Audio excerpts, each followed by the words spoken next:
A wild black bear and her 3 cubs are the first bear family in the Santa Monica Mountains in decades. The mother is yellow 2291, also called BB14, a wild female American black bear living in Los Angeles and Ventura counties. She has 3 offspring, so this is a family group, not a lone wandering bear. That matters because cubs mean a breeding female is using the range. Together, they mark the first bear family in these mountains in decades. Their presence shows the range can still support a breeding black bear. For the Santa Monica Mountains, that means a rare return of a species family that had been missing for years.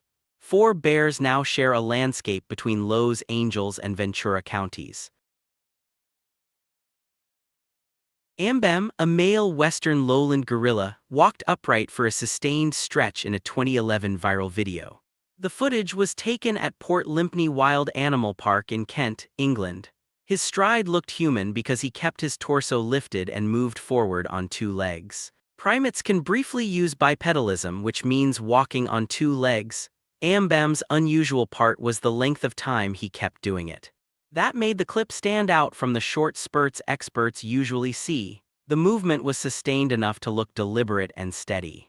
So the surprise was not that a gorilla stood up once, it was that Ambem kept moving that way long enough to become widely noticed. Desert bighorn sheep at Hemingway Park sometimes stand just a few feet from visitors. Hemingway Park opened in 1984 in Boulder City, Nevada. It was built for community use with tennis courts, basketball courts, a softball field, horseshoe areas, picnic spots, gazebos, and a playground. That layout puts people and wildlife in the same open space. The sheep do not stay hidden on distant ridges, they move through the park itself. The result is close-range encounters that can feel startlingly ordinary. A visitor might watch a sheep graze nearby while another crosses an open lawn. At arm's length, a public park becomes shared ground between daily routines and wild desert life. That is the site Hemingway Park is known for. Golden trout were in Silver Lake, then they disappeared.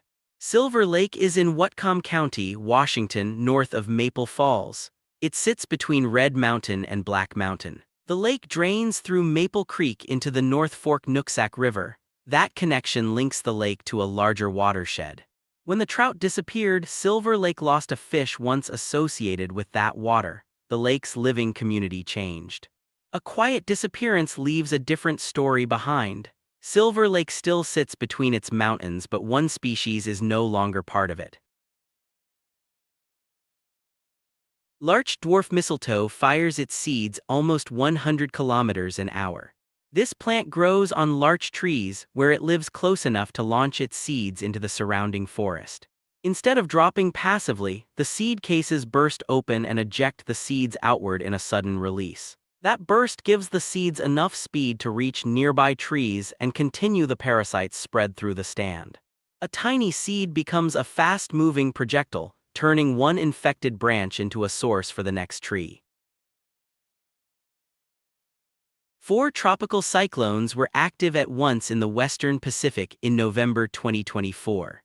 November matters because this was the first November occurrence like it since records began in 1951. The unusual part was the overlap. 4 storms were active at the same time in one basin. That made the basin look unusually busy for a single month. A record in timing can be as striking as a record in strength. Cthulhu, Dagon, and Hydra are mud dragons off Madagascar. Those names sound fictional, but they belong to real animals. They live in the waters off Madagascar where the sea meets muddy coastal habitat. Mud dragons are the creature type here, and the famous names are just labels. The surprise comes from hearing myth-like words attached to an actual marine animal.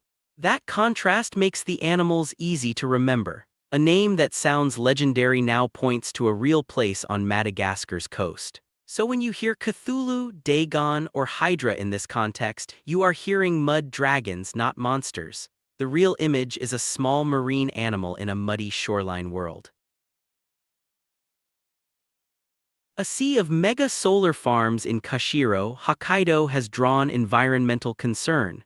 The spread is so large that it changes how the land reads from a distance. Kushiro is known for broad open scenery, so covering it with many large installations stands out immediately. The concern is about land use, not about solar power itself. The issue is scale. Many mega solar farms spread across the same landscape at once. That kind of coverage can replace open ground with a very different surface pattern. When the spread gets large enough, environmentalists start asking what the area is losing in exchange. The worry is the trade-off between renewable energy and the character of the place. So the concern in Kushiro is not one panel or one site. It is the cumulative landscape impact of a wide solar buildout across Hokkaido.